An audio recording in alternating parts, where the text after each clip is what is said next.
back to Nexus's Pass the Torque. I'm your host, Katie Caudry. Earlier this week, we asked you for some questions.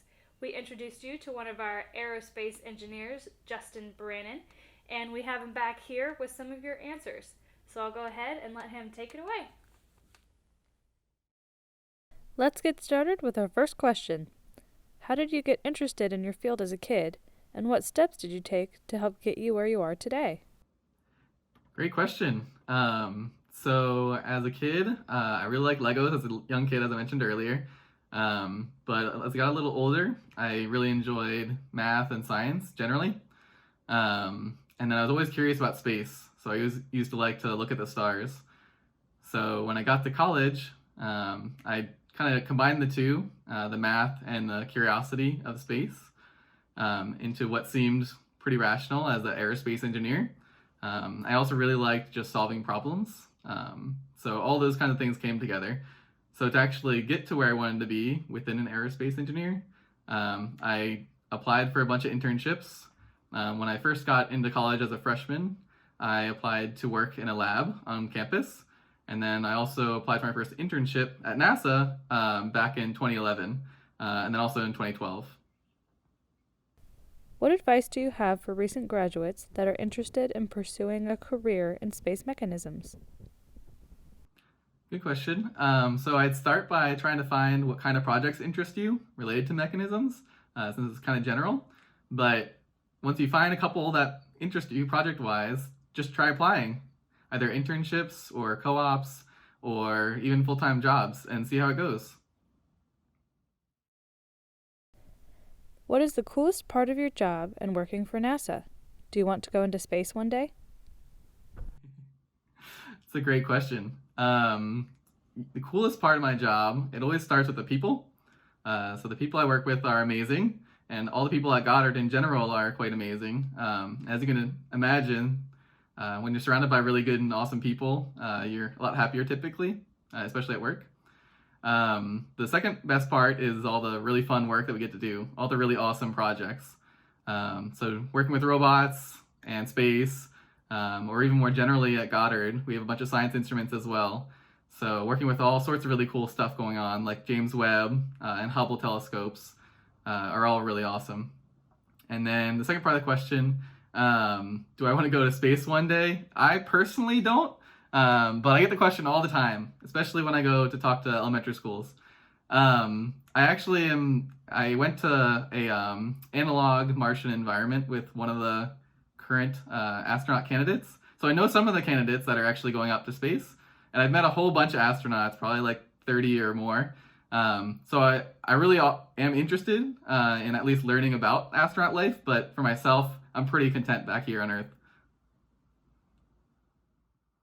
What have been some of the best projects you've worked on?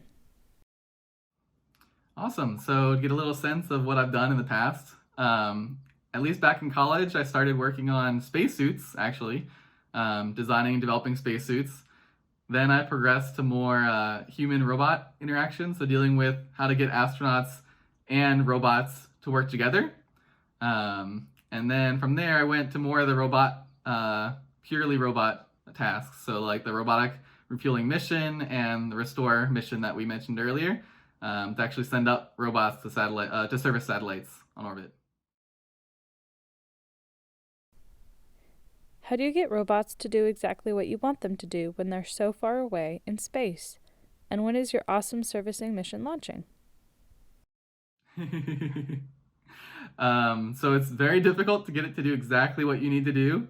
As you can imagine, if you've ever done the experiment at home where you tried to explain to a friend how to make peanut butter and jelly, and then have them write down the steps and then try to follow the steps exactly, it's kind of like that, where you have to really be very explicit, be very clear about what things you want it to do and when, and then kind of just see how it goes and go step by step and make sure that it was doing exactly what you wanted it to do. So that's just one good example. And the really cool mission called Restore L, now called OSAM-1, is basically what I mentioned earlier about sending 2 robots up to repair and refuel a satellite on orbit.